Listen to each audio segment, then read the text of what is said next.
Hey everybody, this is Carla and I'm back with another encouraging word. Today we're going to talk about how the Lord sends us out.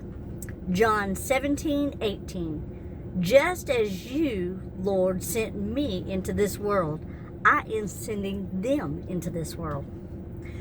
This chapter in John is a prayer that Jesus prayed for his disciples. He prayed for their protection because he knew they were going to be going out into the world just as he had gone. They would be preaching the gospel, and he knew the world was going to be against him because the world didn't believe in him. But today, we are his disciples, and the difference is that there's a lot of the world that has heard the gospel and people do believe. However, there are still places and people that have never heard the gospel and they don't believe. So that means we still have some work to do. But God uses willing vessels to spread his love and to spread his word, and we have to become those willing vessels. The word will never get out all over the world if we're not the ones to tell it. It's not easy to say to someone, "Here I am, send me." That's what Isaiah did. And then he was cleansed by a hot coal so he could go out and prophesy for the Lord.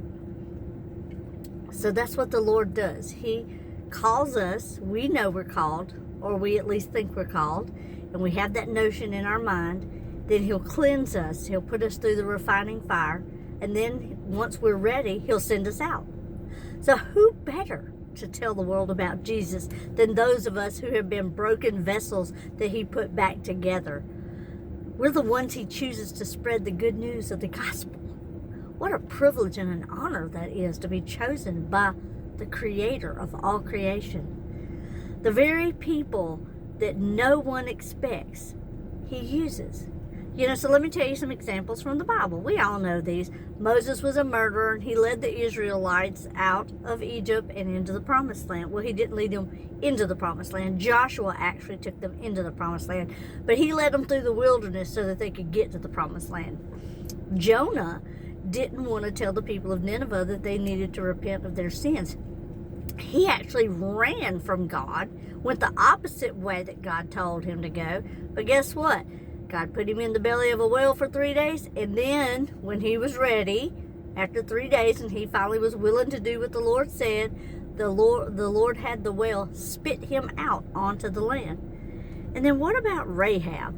Rahab was a prostitute, and yet God used her to protect the spies to come into Jericho so that when, goodness gracious, I can't think of his name all of a sudden, Joshua came to destroy Jericho, he saved Rahab. And Rahab was in the lineage of Jesus. Okay, so you don't know. You could be the one that he's sending. God chose some of the most unlikely people in the Bible to help do his work. And now he's chosen us. We're the broken vessels that he's mended. But through the cracks in our lives, his light shines like a beacon. Okay, we're his shining stars. When you walk in a room, people know you're there, but hell also knows you're there.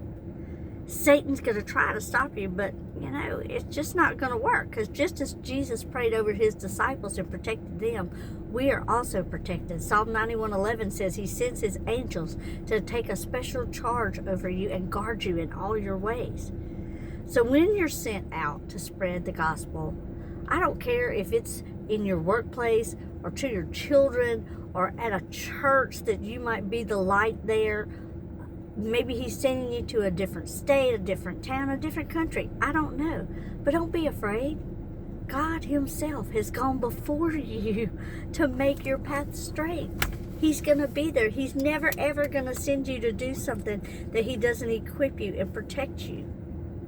You are going to be sent, and you need to be prepared to answer the call that God has on your life.